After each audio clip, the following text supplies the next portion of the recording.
Nous avons maintenant réalisé un premier tableau avec des articles, des machins, trucs, bidules chouettes, un prix unitaire, c'est-à-dire le prix de chaque article, le nombre d'articles que nous allons acheter et un résultat à calculer. Je vous rappelle que si vous ne voyez pas assez bien sur votre écran, vous pouvez zoomer en faisant comme ceci, tenez la touche CTRL enfoncée et faites bouger la molette de la souris vers l'avant pour grossir et vers l'arrière pour rétrécir.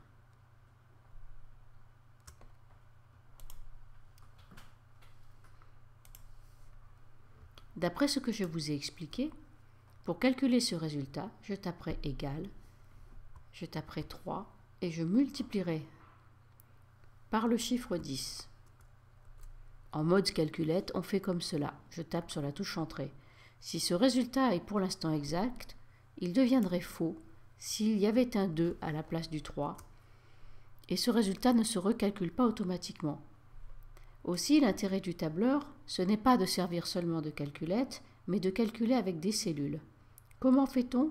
Eh bien, on va simplement les lui désigner. Je tape sur la touche égale, je clique dans le nombre, et c'est le logiciel qui m'écrit la référence de la cellule. Je ne vais pas la taper, c'est quand même trop compliqué.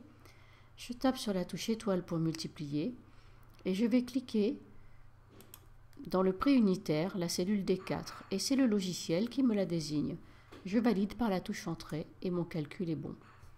Vous pouvez vous entraîner à effectuer ce calcul 1, 2, 3, 4 fois. Mais ce qui est intéressant, vous voyez, ce 20, on voit les références E4 par D4. Je peux aussi m'économiser ce calcul, surtout quand j'ai 30 lignes, en allant dans le petit coin en bas à droite de la cellule. Avec une croix, je clique, je tiens la souris, le bouton de la souris, je descends et je lâche. Et voyez que tous mes calculs sont exacts et que mes références de cellules ont été changées. Ici, il s'agit de E5 par D5, E6 par D6, E7 par D7. La poignée de recopie m'a copié la formule en la transformant ligne après ligne, ce qui fait que je me suis économisé un grand nombre d'opérations. Je vous laisse essayer.